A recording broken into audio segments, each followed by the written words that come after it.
Alright, I think we're live. Hello everyone. Hi, it is now 12:59, so I'm just giving a little time for 1 o'clock to get here and for more people to get in the space.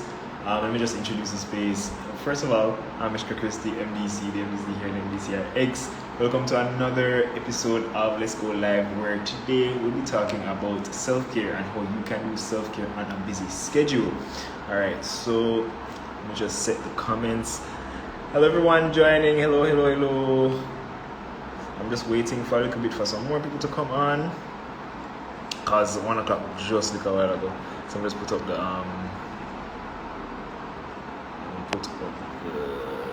titles. So yes, everybody that's joining, we're talking about self-care on a busy schedule. Is it possible? Is it necessary? All this and more we're going to find out in this chat. I'm going to be joined by Shivalee Patel.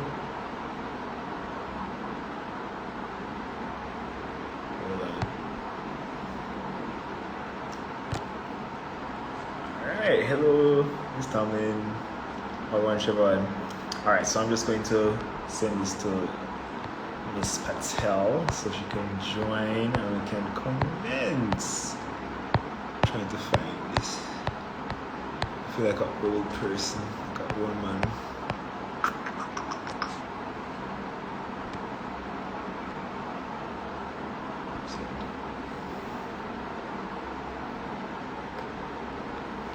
You need to be old host and host that live person.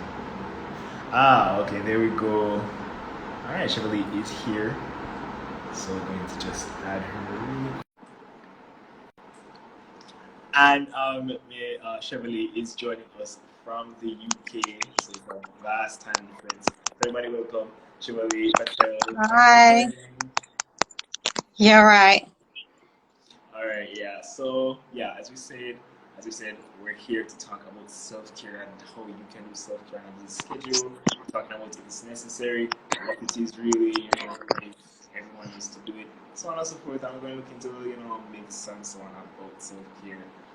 So yeah, first I think we need to go into what self-care is, or I guess what people think self-care is first. What do you think are some things that some people think self-care is? So usually when people think of self-care, they think of things like running a bath, maybe getting their hair and their nails done, getting nice clothes, maybe treating themselves to like going to get their head in a barber or luxury clothing or makeup or something,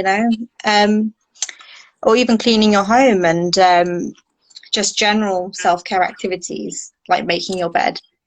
But yeah, these things are really good and they do help with feeling confident and feeling fresh. But self-care is also something that's a lot deeper than this.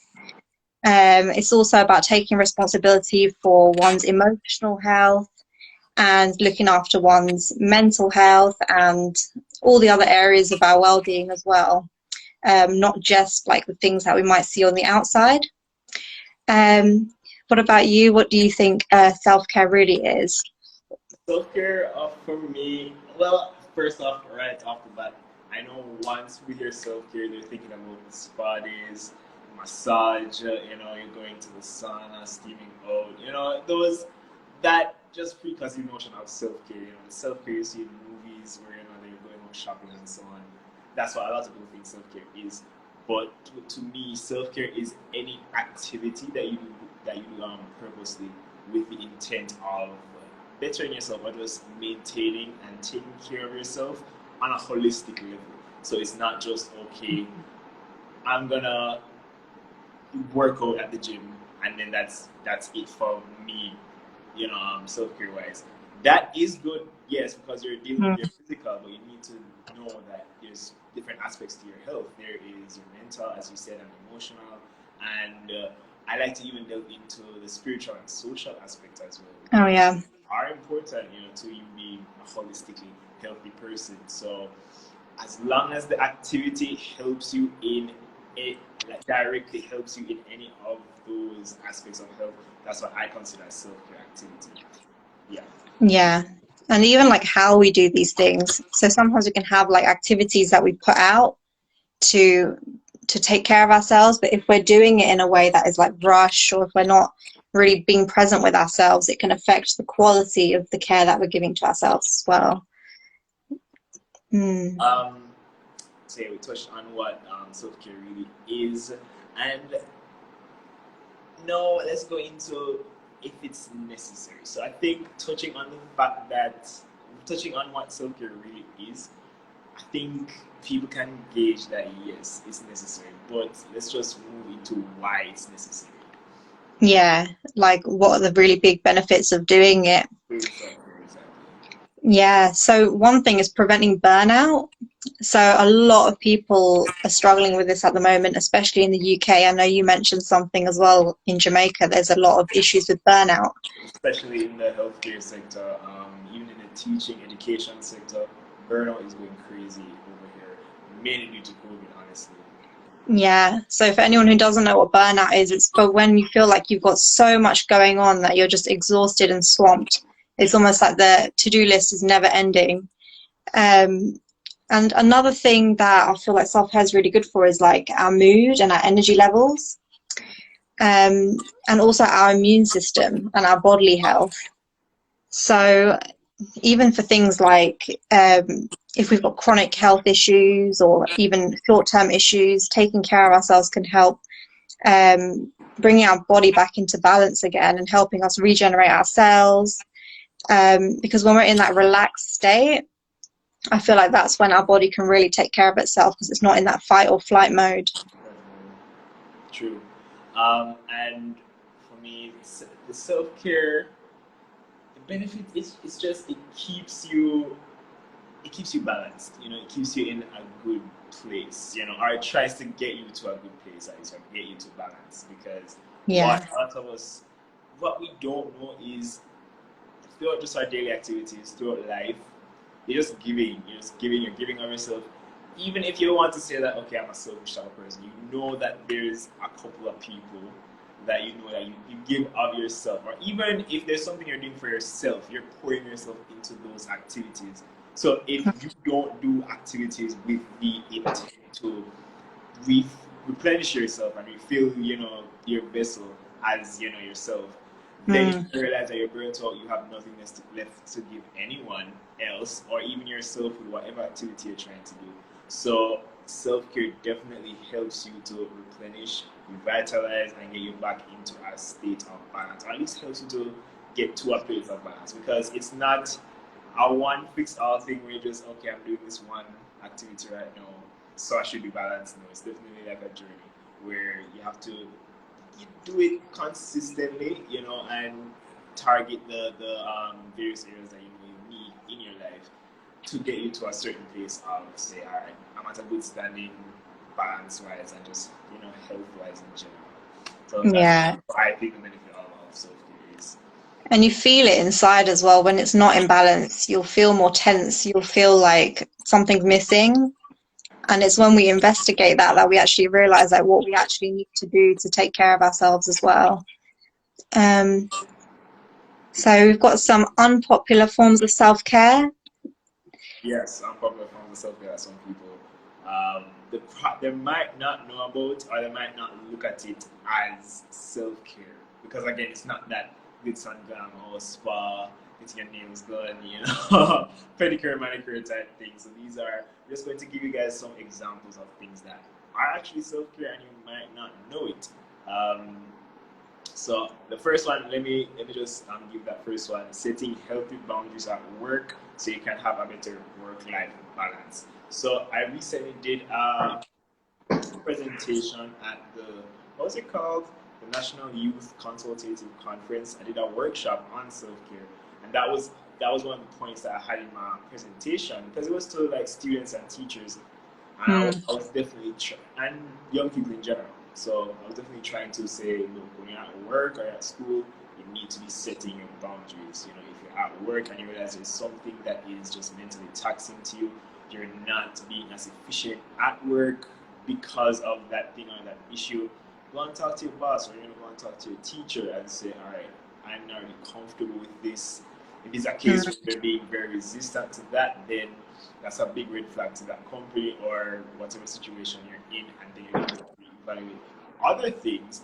Or in certain cases, you might have to, elevate the situation and characterize someone else who might Yeah, the situation. depending on how toxic it is. I Exactly. remember the first time I ever set a boundary at work, I was so nervous as well because it was like speaking up to someone that is apparently superior, you know. So it takes a bit of time to also build up the confidence for this. So if anyone is feeling a bit small and like they don't know how they're going to do that, just one step at a time, maybe sending an email and then working your way into something that feels comfortable for you as well. Yeah. There's also some good ways to like get into it, so it doesn't have to be too confrontational. Or some people, like myself, honestly, I don't like confrontation, so things like that might Yeah. be hard. So it's good for people like us to find that balance to it's like, alright, it's still addressing the issue, but it doesn't feel as confrontational where I'm uncomfortable to bring forth my The discomfort. message, yeah. Yeah. Yeah. Another thing that is really important for like feeling safe in the body is having a look at one's past and maybe seeing if there's anything that might need healing as well. Sometimes we can carry some trauma in our bodies that can make it difficult to do things that are outside of our comfort zone. And this can also be like getting in the way of us reaching some goals in our life.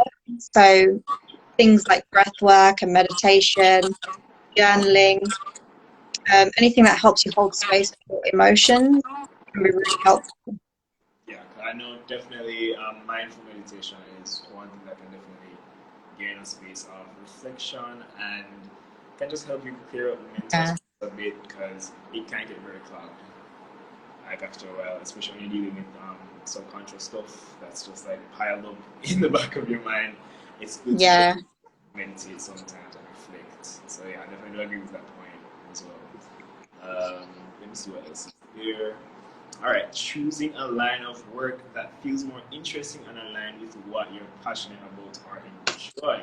So it's one a very good one because I feel like right now a lot of people are doing this, and they might not notice that it's self care because if you notice, especially in America, there's this thing happening that they're coining the term as the grand or the great resignation, where a lot of people are just leaving jobs. Like point blank period, they're just leaving Oh jobs. wow, I didn't know that was happening. Yeah. Trust me, it's happening at a mass rate, and more people are finding that look, I can do this online. I can set myself up online. I can do this thing that I actually like, or I could even just do something that is more aligned. It might not be it exactly. It's like a stepping stone at least, you know.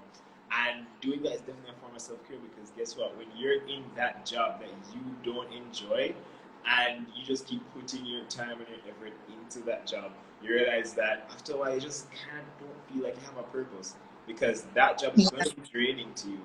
And you come home, you eat, you sleep, you go to the job, you hate yourself at the job, and you come home, eat, and sleep. Yeah. It slowly sucks your soul out of you. It makes you feel so dull. Yeah, Yeah. and it just you don't even have any purpose anymore, and you start to experience things like depression, anxiety. You might experience some physical symptoms from it too, like some people because of the depression and anxiety they might develop eating disorders which might affect them physically. And then sometimes those eating disorders can go on to just affect your health in general. So you might be your immune system, as you mentioned earlier, might suffer and put you at risk for diseases. I'm not going to talk about corona right now, Mm. just other diseases and COVID. So it's very important for you to find something that you're passionate about. We know that honestly sometimes it might not seem realistic because what you want to do sometimes isn't the best financially, but there is this thing I just remembered. It's called, do you know this thing called Ikigai? I think that's what it's Oh called. yeah. Yes. Japanese method. Circles, right?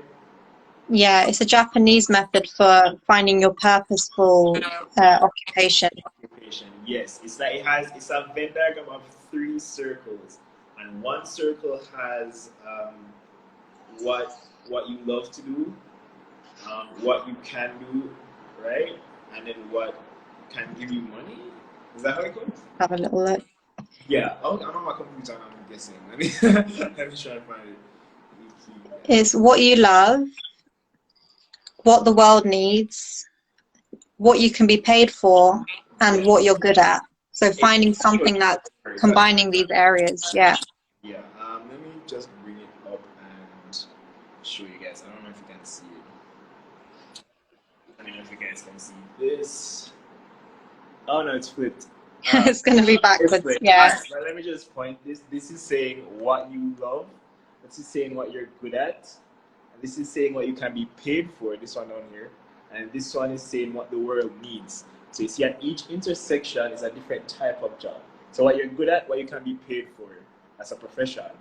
That might not give you as much joy, as much fulfillment, because sure you're good at it, but you know, is it what you want? Sometimes, yeah, and you just have to get curious as well and just experiment with things. Like maybe you haven't worked that out yet and you can just try new things, and maybe even looking on Google to see what are the things that I'm always looking up. So where is your interest, and seeing if you can weave that into your occupation, or even asking your managers, like, is there a way to make my job more interesting, or finding a way to change your relationship with your work as well. So how am I relating to work? What is the story that I keep saying in my mind about my job?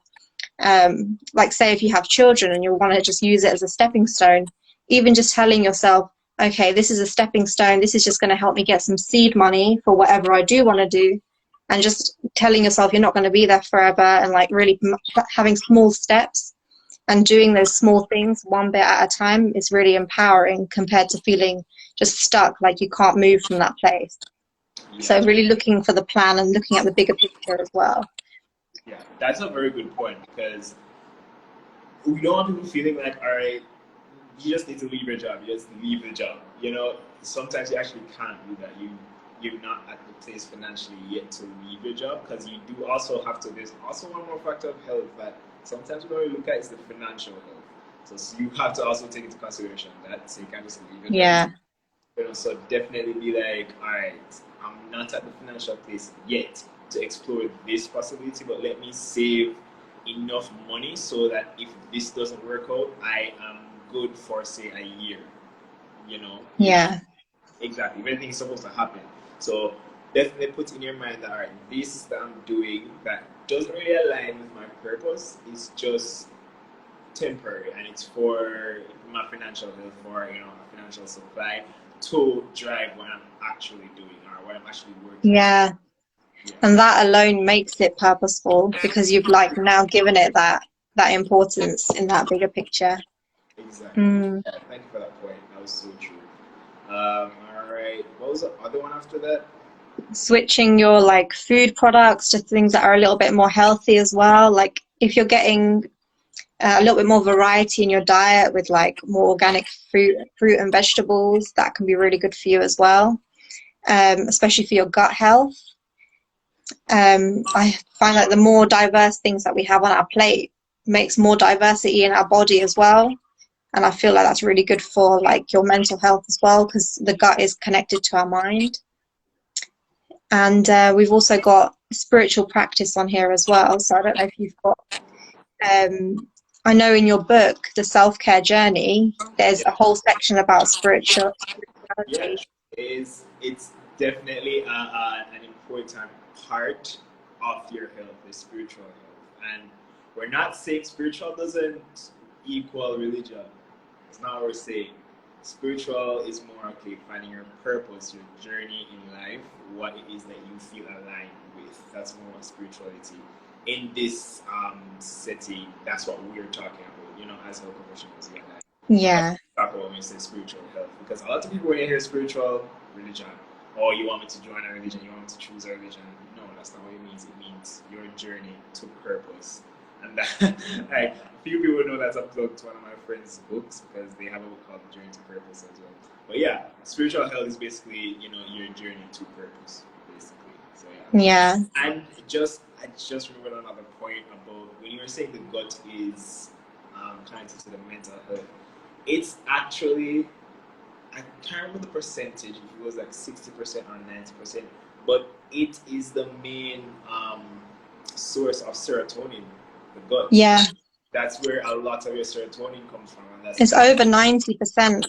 90. It was 90 exactly. Yeah, so Yeah, 90% comes from your gut, your stomach. So what you're eating definitely affects your mental and emotional health. So don't think we're just throwing things out there. It's actually scientifically proven, and that's how your body works. 90% of a hormone is produced in your gut. So what you eat is definitely very important in just your overall health. It's not just about, okay, all right, I don't want to put on weight, I want to lose weight, this and that. No, you have to know the quality of what you eat. yeah. Actually, it's when I started to eat more vegetables. That's when I actually reduced my irritability. I used to have like more mood swings and feel more frustrated. But I realized that the more vegetables I started to eat, the more relaxed my mind became. So I really experienced that firsthand as well. Yeah. Also, I see you put taking your time to really enjoy every sip of your drink or bite of your food instead of rushing, so you can embody and feel relaxed and abundant. And Yeah, that tied to what it's called again? It's called mindful eating. And yeah, I really do believe in that mindful eating thing because honestly, if I'm to like take up something to watch while I'm eating, I'm not gonna stop. Like even when I know I'm full, I'm just gonna keep eating and eating and eating because I'm not like savoring the food. I'm not just being in the moment of eating and just knowing that this is a process to nourish your body and to make your body feel revitalized and whole again. When you embody that experience, you'll find that you'll be more um, able to stop eating when you need to stop and eat up to when you need to eat. Because there's a lot of people that they don't want to eat too much because, oh, I don't want to put on too much weight.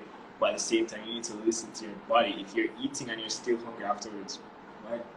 You need to eat, but just eat yeah, till you realize that, okay, my body's nourished, I can stop eating now. And also, it's shown that when you eat slower, you get time to actually process the food, and then after a while, the hormones that make you feel full get their time to actually work, rather than when you just like stuff everything down. Which is why a lot of yeah, times when you stuff things down, after a while you feel very full, like kind of over full, because when the body finally gets to process stuff, it's like, yeah, we ate too much. yeah. And even by just looking at the food, our body starts to create more digestive enzymes. So Yes, it's like helping your digestive system when you actually slow down and like visually look at your food and smell it whilst you're eating it. exactly. And so many of us want to live like a more luxurious and a more calm and peaceful life. And I feel like when we really take our time to enjoy every bite and every sip of our food, we get to experience that luxury in the moment and be able to just savor the peace that is available to us in those like small pockets. It gets our mind used to being in that kind of calm, relaxed energy.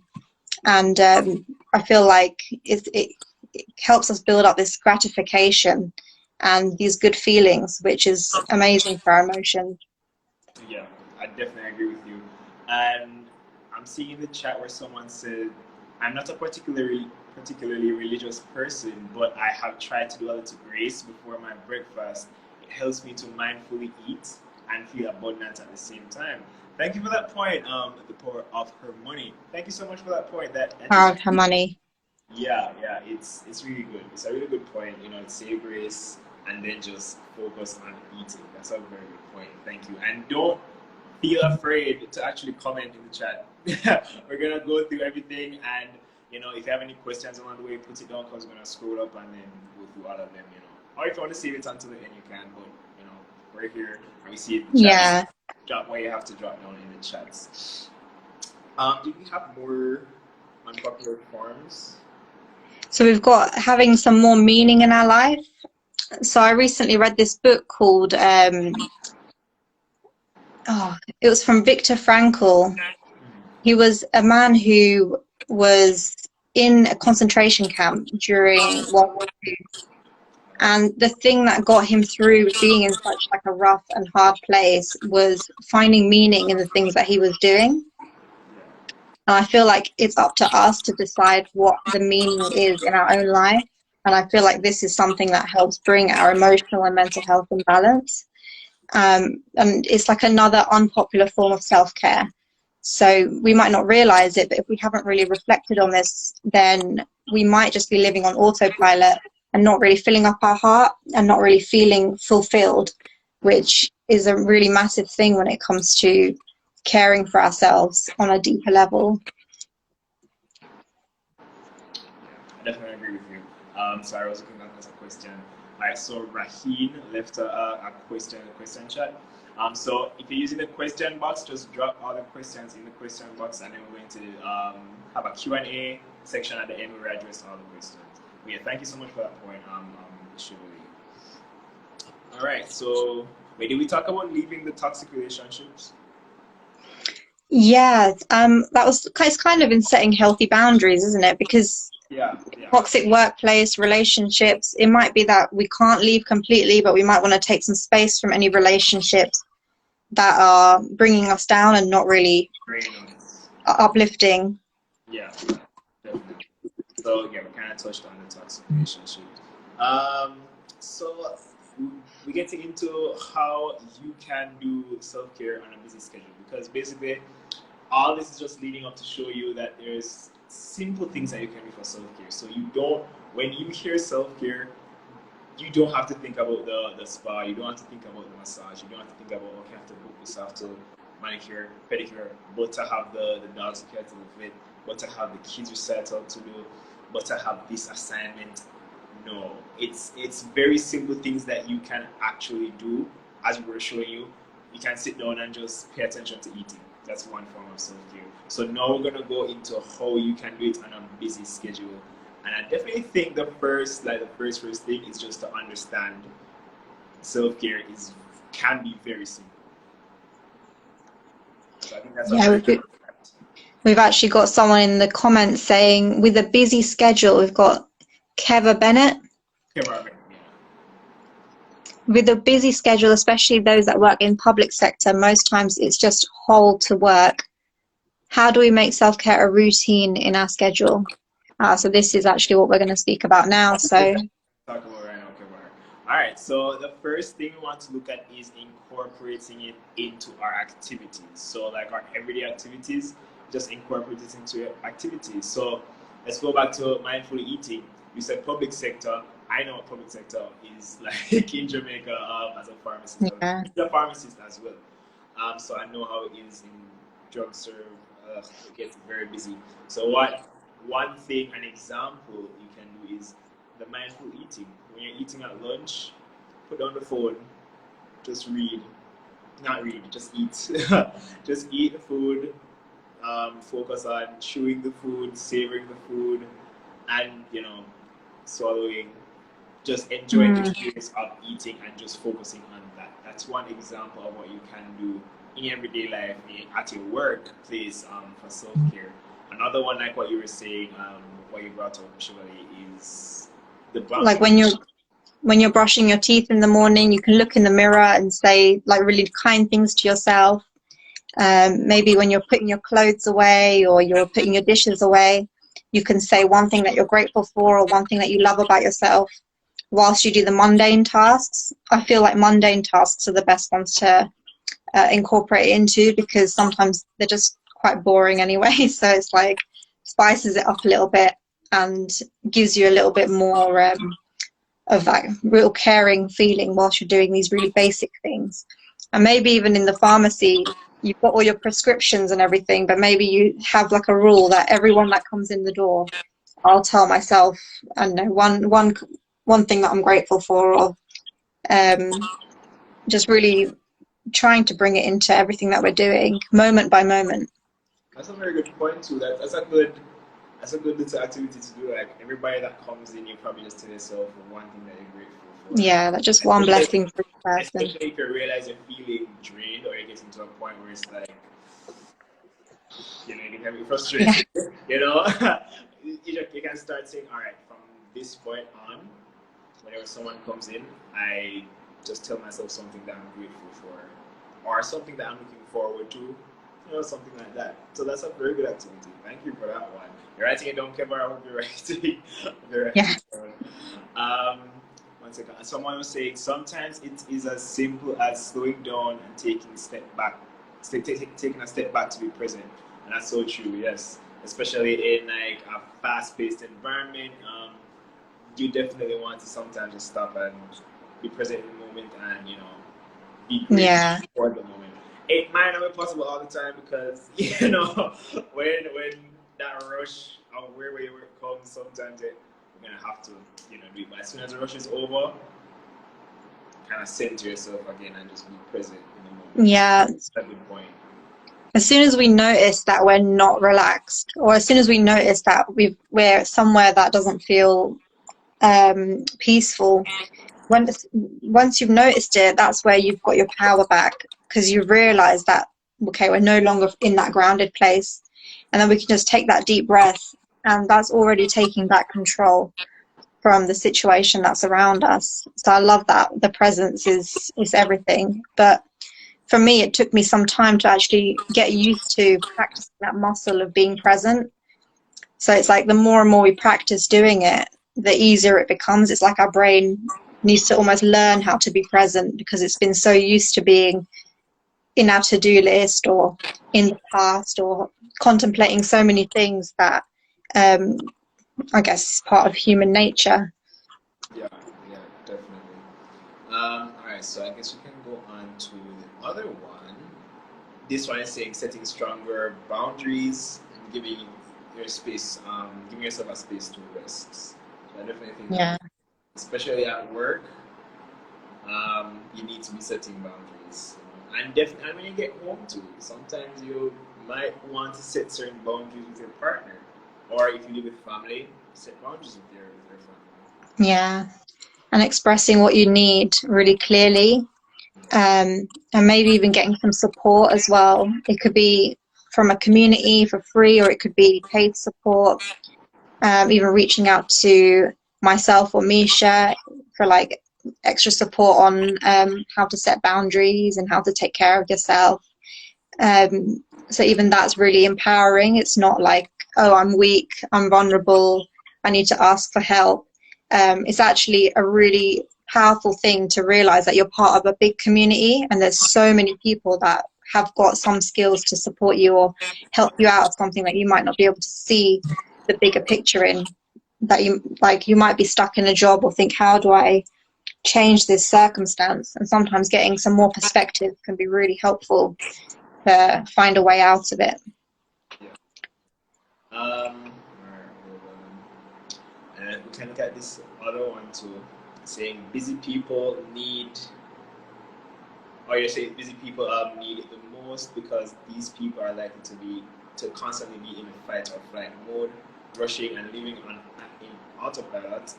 This is one way that's one way to get to poor mental health and poor physical health. So basically, people who are finding themselves extremely busy are the ones who need to reach out the most. And the thing is, what you find is people like that are the people who reach out the less. Yeah. Yeah, the people who need it the most, they're always the ones that are reaching out less. And Because they feel like they've got to do everything and take care of all these different areas, and they feel like they're really in control by being busy. yeah, there you go. It's so easy to just fall victim and a prisoner to just being busy all the time. You always have something to do. You're at work, you come from work, you probably have a side job that you're doing. You and I are content creators. I know you have a newborn. When Yeah, was he's a baby? four-month baby at home at the moment. I know it can be like stressful on you sometimes, honestly. Yeah, it's definitely been busy, but I've been creating that space and telling myself, okay, if I don't do any work one day a week or for like a few hours in the day, um, it's like having faith that everything's going to be fine and it's not going to fall apart. And even reaching out for support. So right now I had to ask my partner, please, can you stay in the bedroom with the baby, rest, watch some TV? I'm going to go on live for my Instagram and for connecting with my audience. So it's like these little things, just making sure that you've got a support system, or you reach out to a friend, or finding communities that can give you a hand. We've got a comment from Kev Bennett again. Again, yeah. Burnout is often one of the situations which healthcare workers wrestle with, especially since COVID. What are some measures you can put in place to prevent it? To prevent the burnout, well, one thing I know definitely is to have a good work-life balance. Then, when you're at work, you know that it's going to be rough. It's going to be rough because you have the patients to see, you have all these prescriptions to be filling. So you want to know that when you get home, you're not bringing all that burden with you in your mind or even physically, to have, say, all right, you're bringing home any insurance documents to catch up because you're at work, or if you just have it on your mentals when you get home. So it's very good to have a work-life balance. Yeah. What are good things to definitely set a work-life balance? Are hobbies. Try and get into a hobby, something that you are passionate about, right? Because sometimes when you're doing work like that in the healthcare system especially, and it's so serious and it's so fast paced, and if you make a mistake it could affect somebody's life, it can feel like, right, you're really you can't be in your joy or your presence all the time, because sometimes it's like you have to be so focused. So I find that also having something that is the complete opposite outside of work, so having a hobby that is a bit more like playful, that really helps you switch your energy to something that's a bit more like letting your inner child come out.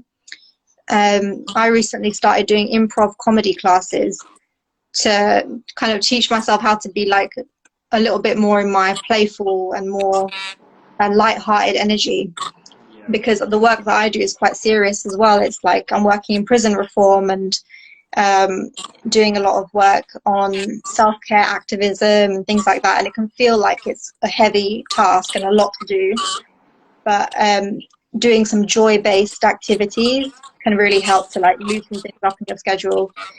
Even if it's just one thing a week, it can really be really good for your mental health. Even starting at one day for the week, on a Saturday you do something that you're passionate about. I think Kemar likes writing, so maybe if he finds that he wants to probably write some poems, or because poems is a good way. A poem is a good way to release some sort of creativity a bit. And since I think he also likes writing, journaling is very good as well. So when he gets home from work, you can probably just journal, see what happened during the day, what you're grateful for, any negative feelings that you felt, and try to tackle those negative feelings in the journal to see, all right, is this negative feeling fair for the moment? Is it true, or is it just a reaction, just to a certain energy, that in another context would not have happened, See, Kemar says he journals a lot, and that's a good form of so you're already doing that, so you can probably also add the hobby then. So yeah, and what you can also try with journaling is this thing where like you're writing all the bad things that probably happen at work, or the bad negative thoughts, and you probably tear out the page and you light it on fire, just push it up and throw it away. I do that. Yeah. You do that. Yeah. Yeah. See, and it definitely does work. I know people who say that it works for them, so you can probably try that, Kemar. Yeah, and also if you find that you're journaling and it's becoming very negative all the time, you can ask us, like, I love what you just mentioned, the few questions like, is this true? And like asking more positive and questions that help you change the conversation to something that's not avoiding the negative stuff, but also remembering to shift it to the positive side as well. So some questions can bring out different kinds of answers from inside you. So it might be like, what makes me happy? What makes my heart happy? And you can ask questions like that. And it might be difficult to write down the answers sometimes, but slowly, the more you practice, you'll find that you'll slowly figure these things out. And even by asking and then living your day, you might notice, oh, actually, that felt good. And then you might bring it back and remember to make a note of it. Yeah. So try that. He and I are in close contact a lot, so you can always tell me how that's working for you or what hobby you probably decide to pick up. Yeah, it's just how that goes. So hopefully we answer you there. This other point we're talking about connecting with yourself and deciding what's best for you.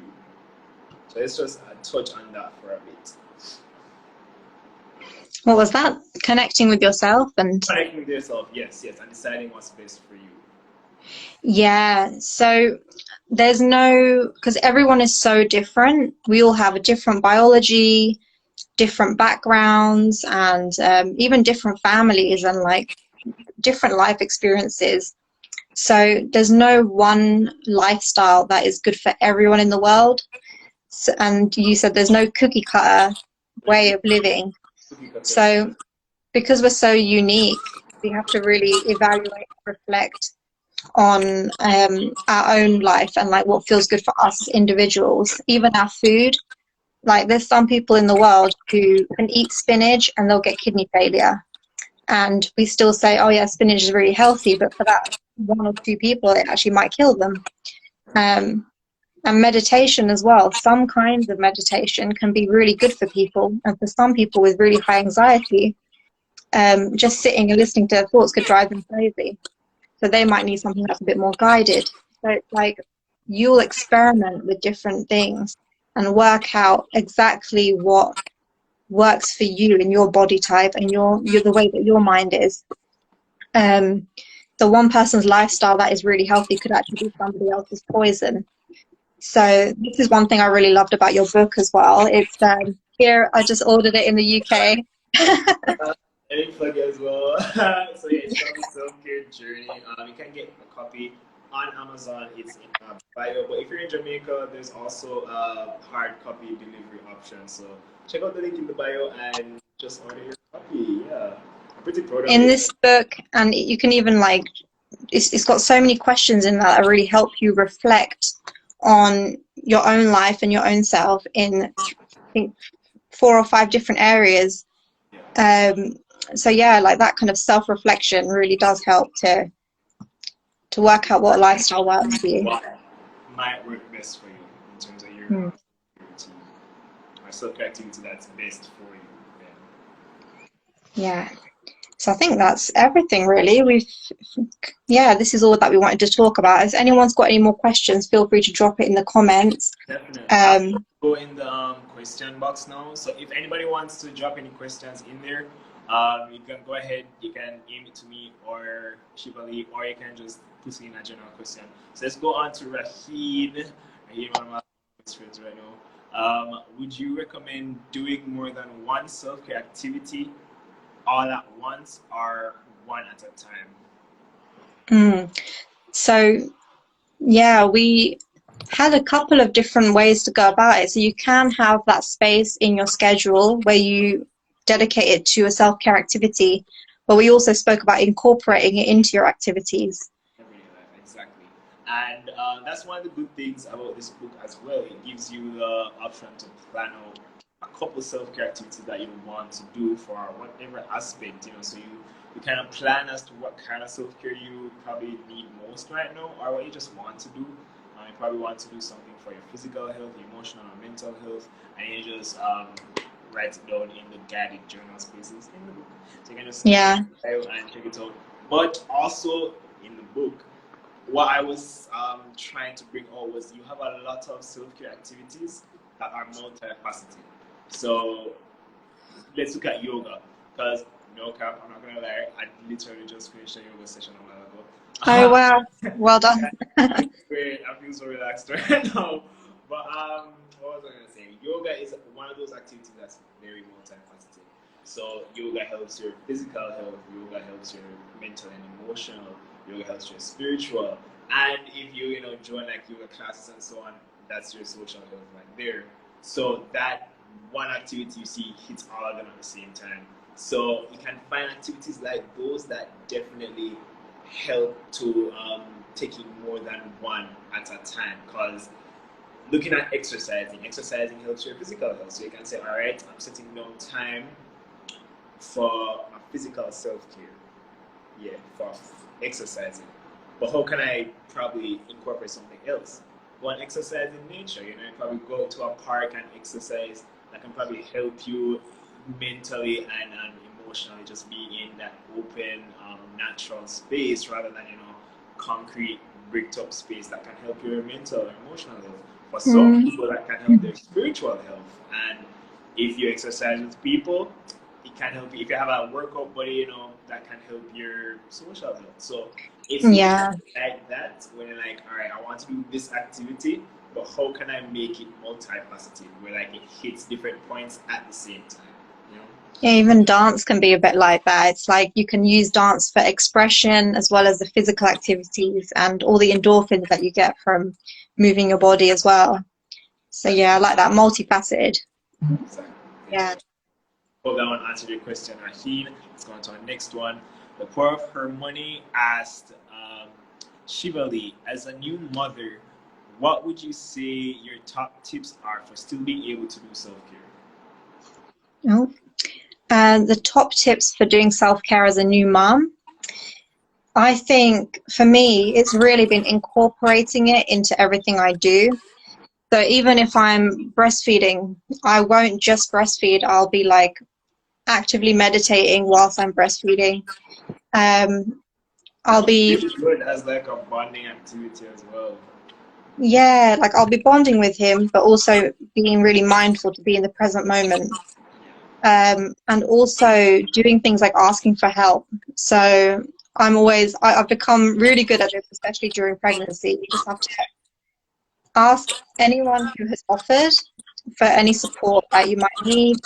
If you have a partner, asking your partner for what you might need, and even getting somebody to help take care of your child for a little bit of time for you to go and get some fresh air, go for a walk. I take my baby with me as well, so I'll still go for my walk and I'll put him in the cot and take him with me. So it's also involving your baby in the self-care. And anytime he has a nap as well. Like for me, my business has actually become self-care for me as well, because I've aligned it so much with the things that I care about, the things that I enjoy talking about. So even being on this call right now and being on my Instagram live, it's like something that's filling me up. It's not going to make me feel drained when I come off the call.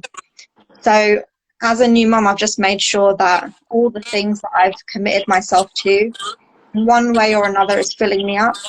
And this helps me feel whole. So when I go to take care of my baby, I don't feel like, oh my God, so exhausted, so resentful, and so bitter. Instead, I feel like, okay, my life feels full.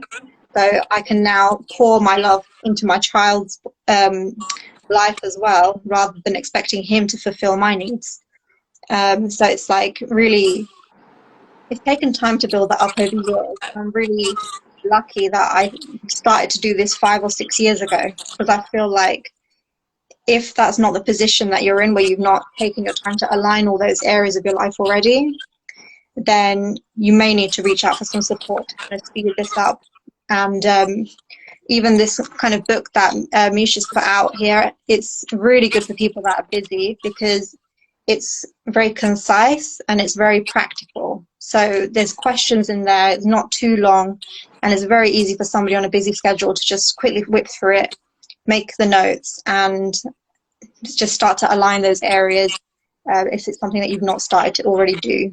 But yeah, just squeezing it in. Sometimes I feel like I used to stick to like a specific time every morning to do my journaling and stuff like that. But now with the child, I don't get to choose what time I do things.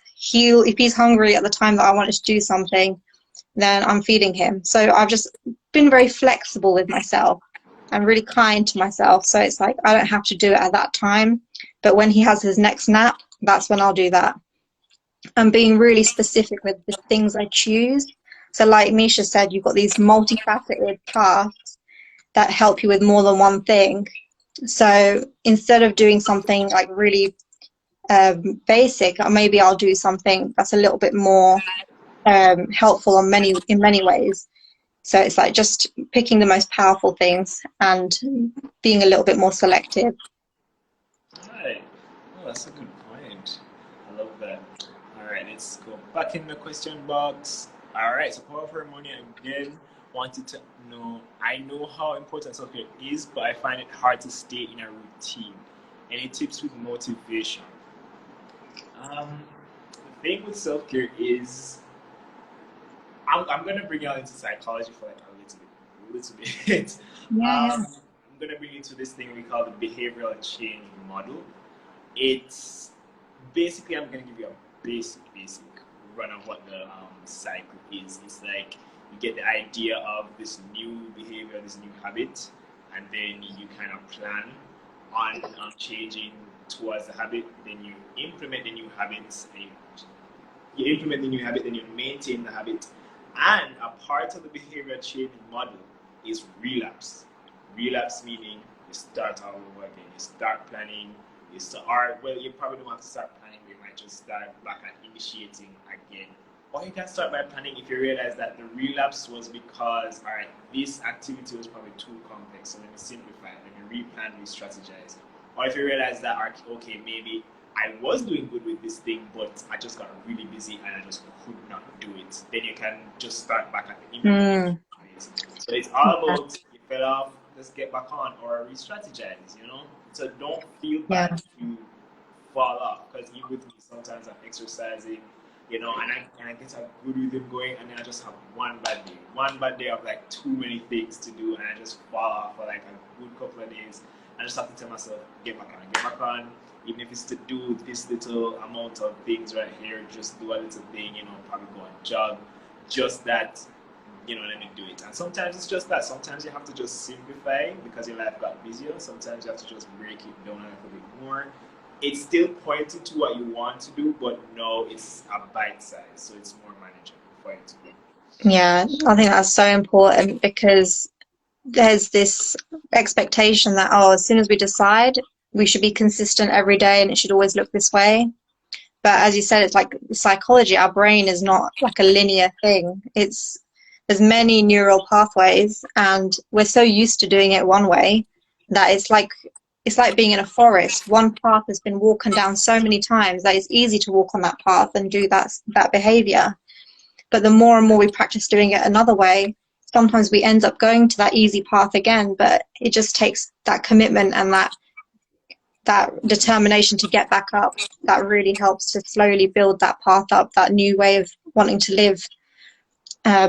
So yeah, it's nothing like, definitely don't beat yourself up about it and don't feel too ashamed or guilty. It's totally normal and totally human to keep relapsing until eventually we manage to have it steady. But even I don't commit to one thing every single day.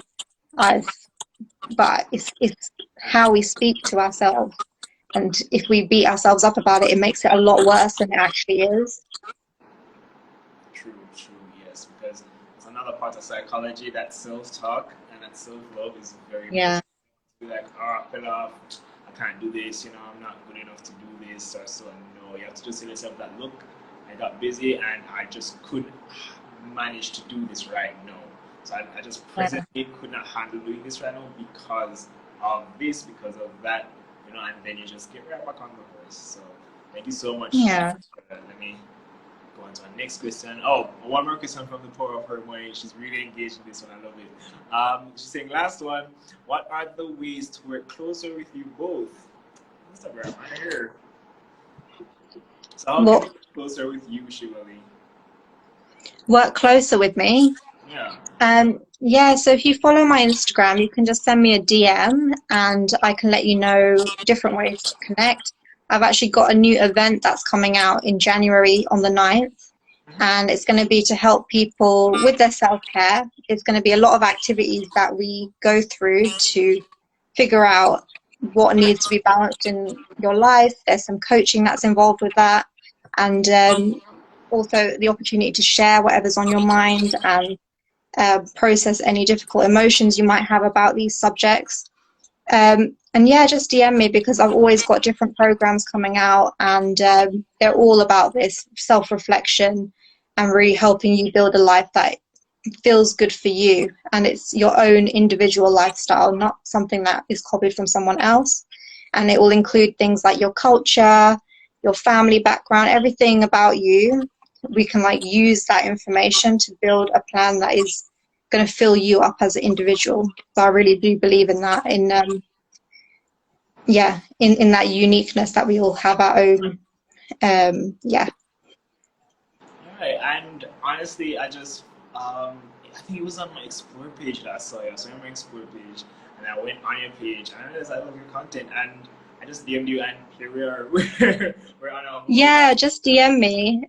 Even if it's just hello, how are you, or like what are you doing at the moment that I could get involved in, and I'll be happy to fill you in.